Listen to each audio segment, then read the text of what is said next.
The proposed ban on TikTok is election interference. What this, again?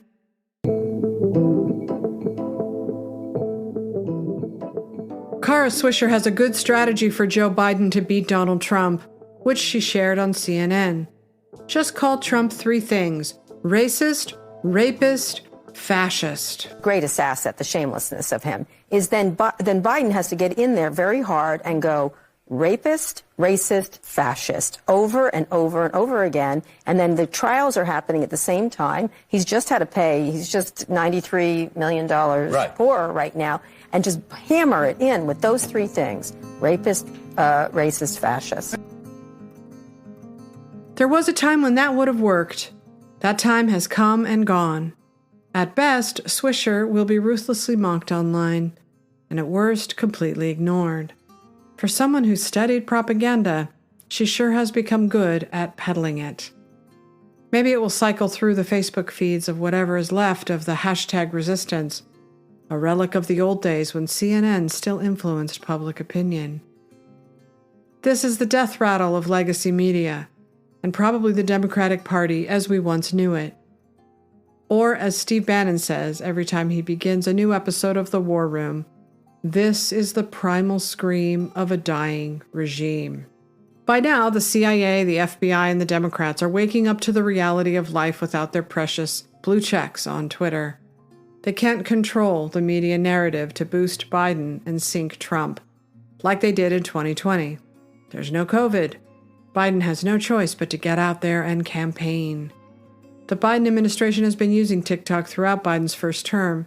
It was their strategy to mobilize young voters. That's why they invited the transgender influencers to the White House. Remember that? Welcome to the White House. Thank you. Happy Pride Month. Happy Pride Year. Happy Pride Life. Yeah! Transgender children. You are beautiful. You are heard. You belong. You are understood. You are loved. And you belong. Some of the bravest and most inspiring people I've ever known. I mean, you're welcome. Good folks. Can we take a little video? Hi, Mr. President. It is an honor. Trans rights are human rights. Oh, it's a video. Oh, it's a video.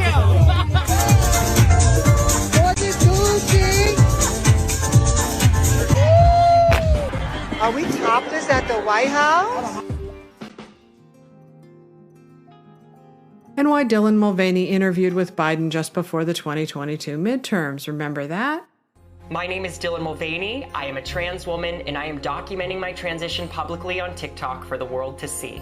When people started watching and the numbers kept getting higher, I realized quickly how public my transition would be. Of course, I knew that there would be backlash and negativity. I try to not let the internet's words hurt me or my spirit. But do you know what does hurt? Seeing people in power and authority figures creating laws and bills that are actively trying to harm us trans humans, especially trans children. Our lives have become political talking points. Lawmakers in many states want to exclude us from participating in sports or getting proper health care. Some folks want to decide where we can use the bathroom. No one should have fear living in a state that they call home while being true to themselves. No one should have their lives put in danger because of who they are inside. That's why I'm sharing my story with the world. I'm using my platform to stand up for my community and for any of the little Dylans that deserve a clear path to their true identity. Mr. President, this is my 221st day of publicly transitioning. God love you. Thank you. I am extremely privileged to live in a state that allows me access to the resources I need, and that decision is just between me and my doctor. Team Biden invested most of its money and energy in TikTok and even set up its headquarters there. So why a ban? Why now? Because suddenly they're shocked that the CCP has so much control over the very same American youth Biden has been courting? If you believe that, you are a fool. All politicians are opportunists. The problem for Biden is that he's a dud on TikTok, like he's a dud on YouTube and X. Maybe there are enough liberal women on Facebook who still fangirl over him, like I used to, but the youth he so desperately needs to win are bored. For podcast listeners, Biden headquarters on TikTok with just 239,000 followers and 2.7 million likes. Not to mention how the hashtag Free Palestine crowd has gone viral on TikTok, and they're all starting to turn on Biden. In short, it's been a failed effort at best, a total disaster at worst. There is a story for the New York Times and the Washington Post, how Biden's failed efforts to win over the youth on TikTok coincided with his pledge to ban the app. They're probably unrelated, but it's still a good story. Google, Apple, and our government have been collecting data for years now. As Glenn Greenwald points out, anyone can buy troves of data, and American citizens are not protected. It was the White House that first demanded TikTok be banned. It was Karine Jean-Pierre, the White House press secretary, who did so in March of this year. And when she did, a TikTok user named Luke David Johnson produced a video. He's a prominent TikTok user. He's not a child. He's not a young adult. He looks to be in his 30s or 40s. He produced a video explaining why it's so dangerous to allow the Biden White House to try and ban TikTok. And I'm going to show you this video because he lays out the argument very clearly and very persuasively, and I hope it'll just at least have people keep an open mind. Question on TikTok. Over 100 million people now use this app. What is your message to them about why you're so concerned? The way she casually thumbs through her notebook without even looking at the pages, knowing there's nothing in there that's going to help her with probably the most important question anyone has asked her in weeks, as she tries to act like it's just some run-of-the-mill question. Oh, by the way, TikTok. You're the press secretary. You're all things media. You're obsessed with the media. TikTok has 100 million users that use it for 90 minutes a day. You know this is huge. She tries to play it down like it's practically nothing. Said he wasn't sure if the U.S. should ban TikTok when he was asked about this. Now the administration seems to be hardening its stance. You're backing this legislation, as you mentioned. We've learned, now warning that a possible ban could be at risk here. What? The key part of that, like it usually is, what changed? I'll tell you what changed. TikTok didn't start collecting any kind of data that it wasn't already collecting before. It's also not collecting data that a million other companies don't harvest and sell in nice, tight, neat little packages to all kinds of people around the world, which are freely available. I don't think that China went out of its way to create an app in order to track and monitor stuff that's widely available on the market already. Would have been a lot more cost effective for them to just go buy it. But what they did do was give Americans the ability to communicate with each other. And what has been happening, as she mentioned, there's 100 million users now, 90 minutes a day, using this platform to communicate with each other. That is a huge threat. And not to the Americans, not to the individuals who are communicating their ideas to one another, but to the administration in power. And that's why this is a bipartisan bill that she's so proud to keep pointing out. It's bipartisan because both parties in power agree that it's dangerous for the American people to communicate their ideas to one another without their control. See, it's fine when it's the mainstream media that they have control over. It's fine when it's Twitter and Facebook and other companies that they have control over, but it's not fine when it's a company they don't have control over. Twitter was okay before, now Twitter's a problem because it's no longer controlled by the U.S. government. See how this works? This is probably the biggest question she's ever been asked in her career, and she has to know it. She's the press secretary of the United States of America. TikTok is a really big deal. It's way bigger than any conversation they've ever had from that podium about anything. Apparently, Biden invited 70 TikTok influencers to the State of the Union before they heard the bad news. Biden has no idea what's going on with the day-to-day operations of his campaign, but heads should roll over this. Joe Biden invited 70 influencers to view his State of the Union address in order to promote his campaign on social media because he's losing the Gen Z vote. Within 24 hours after that invitation, he says he will support a TikTok ban. This is not proof that these politicians will cast you aside. They will use you and cast you aside the moment that they get what they want. I don't know what it is. And to the 70 influencers that went, If you feel half as stupid as you should, you will remember this lesson for the rest of your fucking life. What did you expect? This guy brought you on to promote your own unemployment. I hope you feel fucking dumb. This is Joe Biden we are talking about. I can't find the exact quote. It was either from him or his campaign strategist. They said that those 70 influencers had more power than all of the major news media outlets combined. They fucking need us. They need us. They don't want us doing what I am doing right now, saying that we should not vote for this fucking dickhead, all right? I hope you guys learned a fucking valuable lesson. So I was like on the fence, so I just kind of like give these neutral responses, whatever. I keep getting like more information. 24 hours before the State of the Union address is when Biden, which is what this original creator was talking about, was when Biden was like, yo, if TikTok is going to get banned, I would totally sign on that. Hard stop, right? I was like, oh, no, absolutely not. After Biden has used TikTok to campaign certain things recently anyway, so I was like, you're full of crap. So I don't go, right? And I just kind of leave it unread. And then right at that time too, the agency was like, here's all the concept briefs of your posting. And so that's something that we do as influencers. When we have brand deals and we have sponsorships, we have these things called concept briefs. And it's all these approved talking points that we can make videos about afterwards. I didn't know that posting was like asked. It wasn't asked in the original invite. Felt really gross about it. So I was like, oh, is there like a budget for this? Like this has to be like wildly talked about with my team. Like we're not really going through this like right now, an hour before the fucking event. This is crazy. So they're like, no, we don't have a posting requirement. We just really encourage everyone to do that. So then I've been getting emails like since the event to like post on one of these talking points. Haven't answered any of them. So on all platforms that I have, TikTok and Instagram and all these things, right? I have about a little bit over 400K followers. Pretty small in the grand scheme of public figures that you all know today. So if you think about my size of following, I was invited to this to basically boost Joe Biden and his voice. Think about the people that you look up to that are high public figures that all of a sudden get into political activism.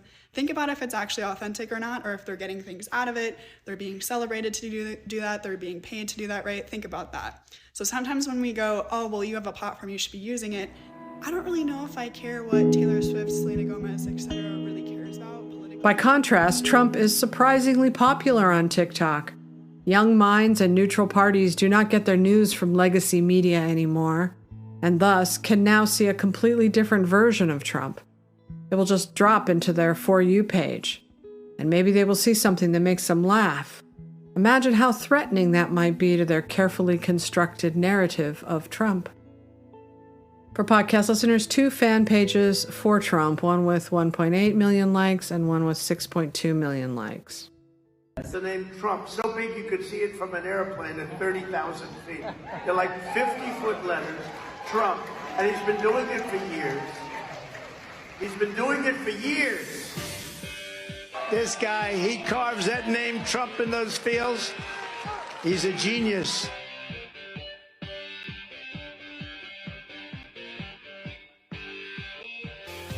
Awesome. Thank you. Where are you guys from? Colombia. Colombia? And you stand with Trump. Mm-hmm. What do you say to someone that says Trump doesn't like Latinos? Trump is family. Yes, yes. De familia. Yeah, Trump is la familia. Yeah, it's protection for USA. Okay? Well said.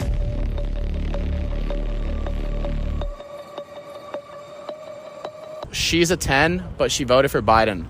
Oh, shit. She's not a 10 then. Why? She might be kind of slow. Biden gives slow vibes. She's a 10, but she voted for Biden. Yeah, I don't think that makes her 10 anymore. She clearly lacks intelligence. Just look at him on camera. The guy can barely get a sentence together. It's just embarrassing. Millions of Americans sincerely love Donald Trump. They love him in spite of everything they've heard. They love him often in spite of himself. They love Donald Trump because no one else loves them.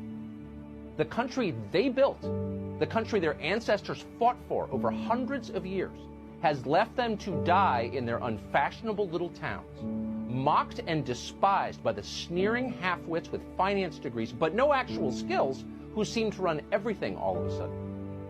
Whatever Donald Trump's faults, he is better than the rest of the people in charge. At least he doesn't hate them for their weakness. Donald Trump, in other words, is and has always been a living indictment of the people who run this country. That was true 4 years ago when Trump came out of nowhere to win the presidency, and it's every bit as true right now. Trump rose because they failed. It's as simple as that. If the people in charge had done a halfway decent job with the country they inherited, if they'd cared about anything other than themselves, even for just a moment, Donald Trump would still be hosting Celebrity Apprentice. But they didn't. Instead, they were incompetent and narcissistic and cruel and relentlessly dishonest. They wrecked what they didn't build. They lied about it. They hurt anyone who told the truth about what they were doing. That's true. We watched. America is still a great country, the best in the world, but our ruling class is disgusting. A vote for Trump is a vote against them. That's what's going on in this country. There are only two possibilities for the Republicans to go along with a TikTok ban. The first, they're Luddites who don't understand the free speech issue involved in silencing hundreds of millions of Americans. The second, they were played by the Democrats. What you're hired for is to help us. Does that seem clear to you? To help us, not to f us up. To help men who are going out there to try to earn a living, you fairy. You company man. I'll tell you something else. I hope you rip the joint off. I can tell our friend here a little something might help him to catch you.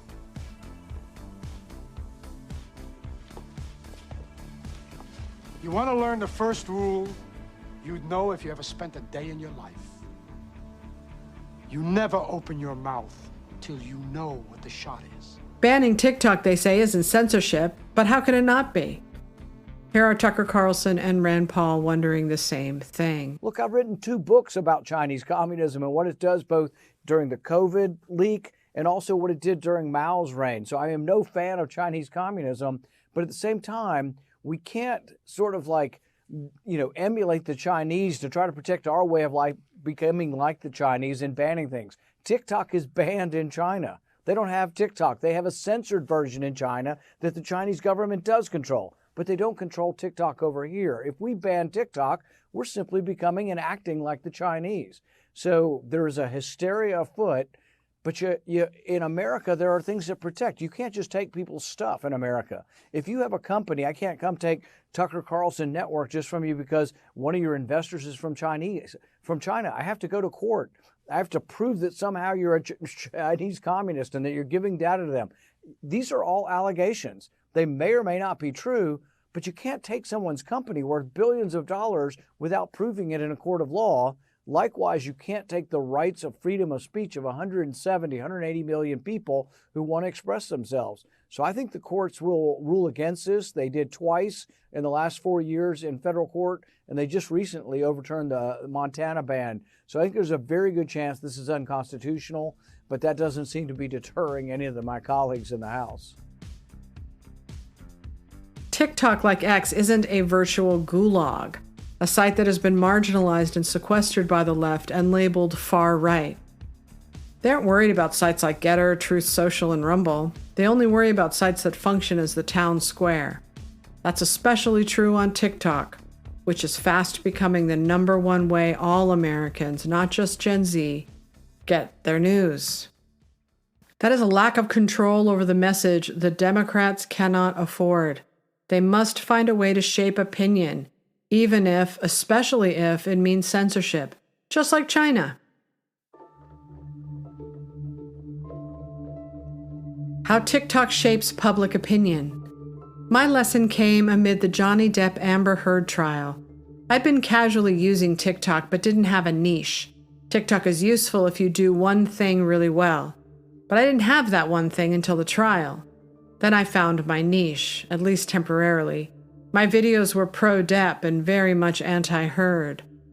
That was the first time I realized how TikTok could override the media narrative, that Johnny Depp was the bad guy and Amber Heard was the Me Too victim. TikTok turned Depp into the victim and Heard into the villain. For the first time, I had traffic on my videos. I was part of a much bigger movement that had the power to influence the consensus. The next time I noticed it was last summer with the Barbenheimer phenomenon. It was on other sites too, but it was primarily exploding on TikTok. Before long, it became a massive movement uniting film fans around the world, which in turn boosted the box office. And of course, there is a downside to this. TikTok can lead to social contagions and has been harmful to many young people who use the app and fall into pockets of cult-like ideology. Ben Shapiro lays out the harms. If the claim now is that 1/3 of all Gen Z women are either bisexual, homosexual, or gender non-binary, or trans, if that's the claim, that makes no biological sense. It has never made sense of any subpopulation anywhere in world history ever at any time. The only way that could be happening is if people are glued to their iPhones and they're depressed and they're upset. And then because they're depressed and upset, they start blaming it on their own sexual ambiguity, which is something that TikTok is clearly pushing at this point. Again, this makes no sense on any sort of biological evolutionary level.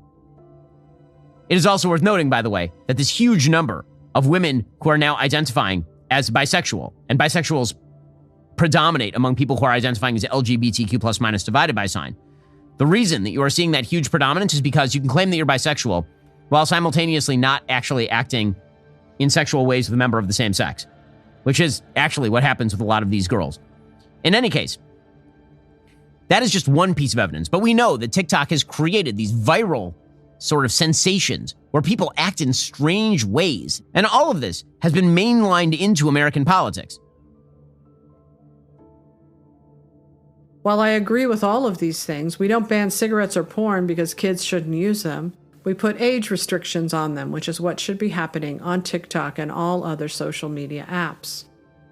The transgender craze started on Tumblr around 2013. I watched it happen, and I know why it happened.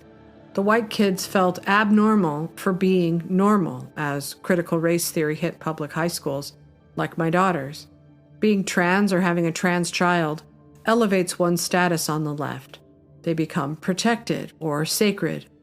That isn't going to stop with a TikTok ban. Just look at the cover of New York Magazine.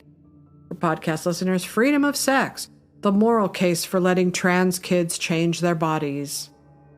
The real problem for developing brains is that these powerful algorithms mess with their ability to regulate their dopamine, which ultimately makes them feel like they can't focus and leads to anxiety and depression unless they're drugged out of it. I would support a full ban on social media for kids under the age of 18 across all platforms. I would also implement strict laws that prevent data collection and algorithm manipulation. I would hire Andrew Yang to build out what he calls a digital bill of rights that gives users ownership of their own data. In other words, companies would have to pay them for it. While it's true that if China wanted to destroy the United States using TikTok, it wouldn't be hard. On the other hand, why would they do that when they're making so much money off American citizens, even without TikTok, and our entire economy depends on cheap labor from China? Podcast listeners, a tweet by Cat Turd.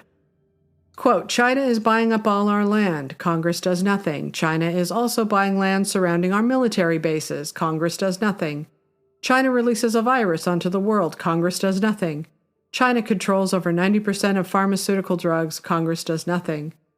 Everything you buy in the United States says made in China. Congress does nothing. Ask yourself, why does Congress, who has let China walk all over us for years, suddenly want to do something, but only about a social media app? If you have common sense, you'll be able to answer this easily. End quote. Their selective fear of China doesn't wash. For one thing, anyone who uses Instagram knows it's infiltrated with ads from Chinese manufacturers that sell users crap they don't need. They have no idea it's even coming from China until it arrives in the mail weeks later.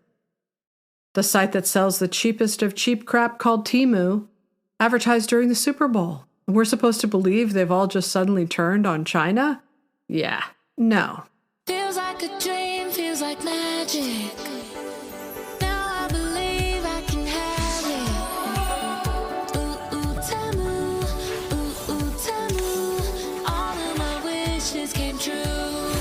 Shop like a billionaire. Shop like a billionaire. Ooh, ooh, Temu. Ooh, ooh, Temu. Download the Temu app and shop like a billionaire.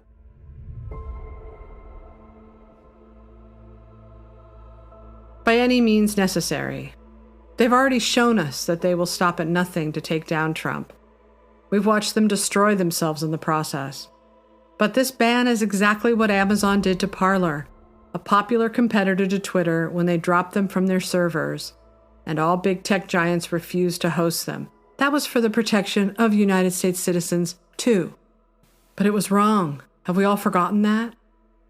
What is this but exactly the same abuse of power, taking away the voices of the people, their free speech, and their main method of communicating with each other, and putting the power back into the hands of a lying, corrupt legacy press? The fate of our republic now rests on the shoulders of just a few brave heroes, like Vivek Ramaswamy, Thomas Massie, and Rand Paul. You may have seen that Donald Trump and others are opposing the legislation to force a divestment of TikTok or else ban it. Let's talk about it. Here's the thing. In the United States of America, we don't ban specific individuals or companies. We ban bad behaviors. If there are issues with forced data transfers to foreign governments, we need to ban forced data transfers to other governments, regardless of who the company is. If there's issues relating to kids using social media and getting addicted to content, we need to stop that for all forms of social media, reaching those young kids and stop them from getting addicted. But it's insane that a bunch of lobbyists for Facebook and US Silicon Valley companies are trying to just eliminate one competitor in the name of national security. Apply the same rules to everybody. Ban bad behaviors, not individuals or companies. That's un-American. We're not going to beat China by acting like China. Time for Republicans to get out of the past and move to the future. The gentleman from Kentucky is recognized. Mr. Speaker, I know the sponsors of this bill are sincere in their concerns and in their effort to protect Americans. They've described the TikTok application as a Trojan horse, but there's some of us who feel that either intentionally or unintentionally, this legislation to ban TikTok is actually a Trojan horse. Some of us are concerned that there are First Amendment implications here. Americans have the right to view information. We don't need to be protected by the government from information. Some of us just don't want the president picking which apps we can put on our phones or which websites that we can visit. We don't think that's appropriate. We also think it's dangerous to give the president that kind of power, to give him the power to decide what Americans can see on their phones and their computers. To give him that sort of discretion, we also think is dangerous. Now, people say that this TikTok ban will only apply to TikTok or maybe another company that pops up just like TikTok, but the bill is written so broadly that the president could abuse that discretion and include other companies that aren't just social media companies and that aren't, as some people would believe, controlled by foreign adversaries. Again, we're giving the president that discretion to decide whether it is controlled by a foreign adversary. There were some people who were legitimately concerned that this was an overly broad bill, and they got an exclusion written into the bill that I want to read. It says, the term covered company does not include an entity that operates a website or application whose primary purpose is to allow users to post product reviews, business reviews, or travel information and reviews. Why is this exception in the bill? Why did somebody feel like they needed this exception if the bill itself only covers social media applications that foreign adversaries are running? These and other questions we hope to answer in the course of this debate, and I reserve the balance of my time. For podcast listeners, a tweet by Rand Paul, my statement on the House TikTok ban. The passage of the House TikTok ban is not just a misguided overreach. It's a draconian measure that stifles free expression, tramples constitutional rights, and disrupts the economic pursuits of millions of Americans. With an iron fist, Congress dictated an unrealistic and narrow path for divestment, effectively banning TikTok and ignoring its substantial investment in data security. The act is not securing our nation. It's a disturbing gift of unprecedented authority to President Biden and the surveillance state that threatens the very core of American digital innovation and free expression. And David Sachs, who points out, in no uncertain terms, what's coming next. Quote, TikTok now, X later. The TikTok bill gives Biden the power to ban websites and apps run by a person subject to the discretion or control of a foreign person or entity. Given that Biden routinely smears political opponents as being under the control of Putin, the danger should be obvious. Tucker Carlson Network is a foreign adversary controlled. X is foreign adversary controlled. And Tulsi Gabbard. The TikTok ban is not about TikTok, don't be fooled. It's about politicians having the power to decide what thoughts, ideas, and information Americans are allowed to hear and see. It's about freedom. It's about destroying our democracy in the name of protecting it. Will we, the American people, willingly give up our freedom in the name of safety?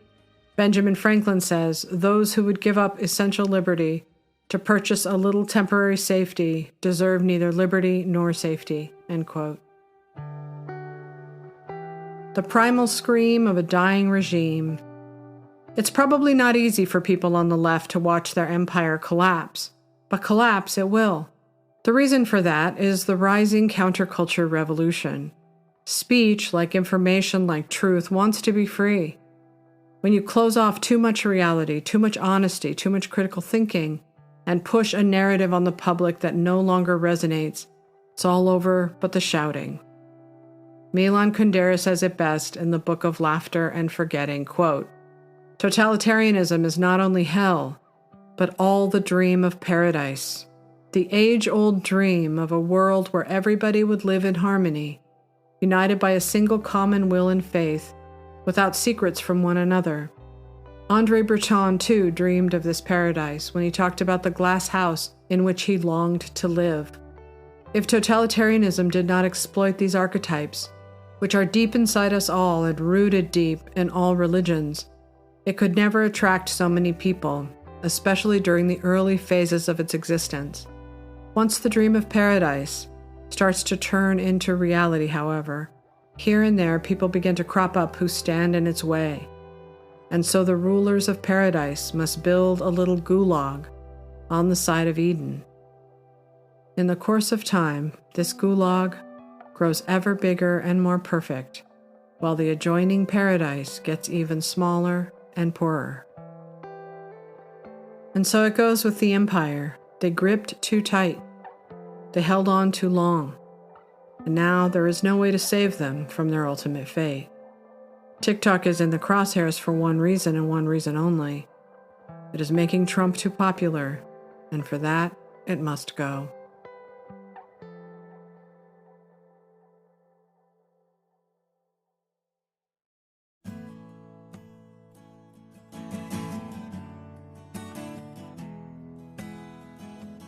Thank you for listening to my podcast, sashastone.substack.com.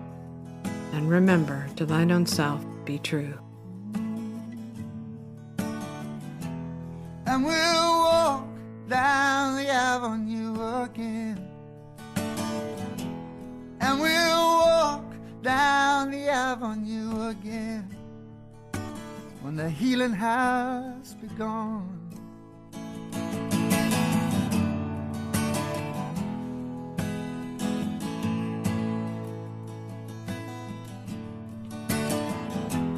And we'll walk down the avenue in style. And we'll walk down the avenue and we'll smile. And we'll sing, baby, it's all worthwhile.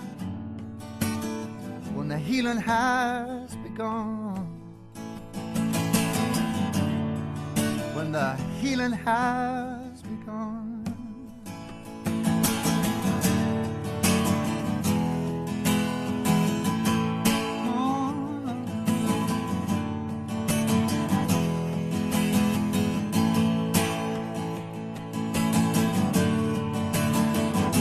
I want you to put on your pretty summer dress, yeah. You can wear your Easter bonnet, Sunday clothes, and all the rest. And I want to make love to you, yes, yeah, yes, yeah. When the healing has begun. I want you to put on your pretty summer dress. You can wear your Easter clothes, Sunday bonnet, and all the rest. And I want to make love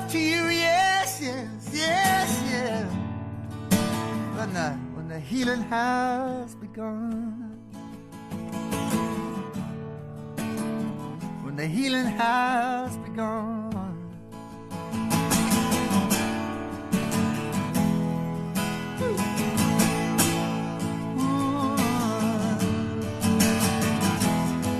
We're gonna make sweet music underneath the stars. We play to the violin and the two guitars. And we'll sit down and play for hours and hours and hours and hours and hours. When the healing has begun.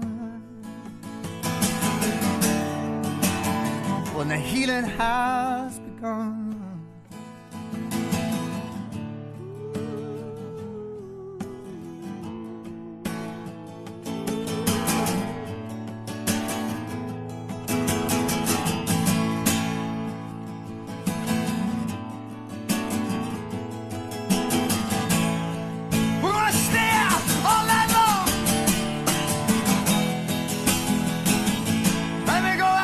Across the fields,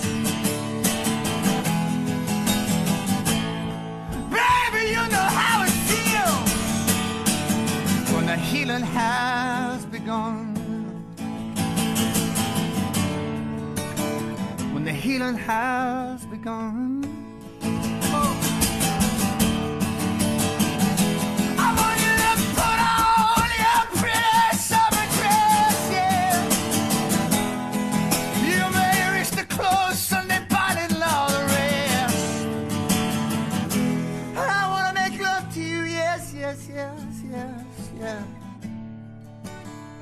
When the healing has begun.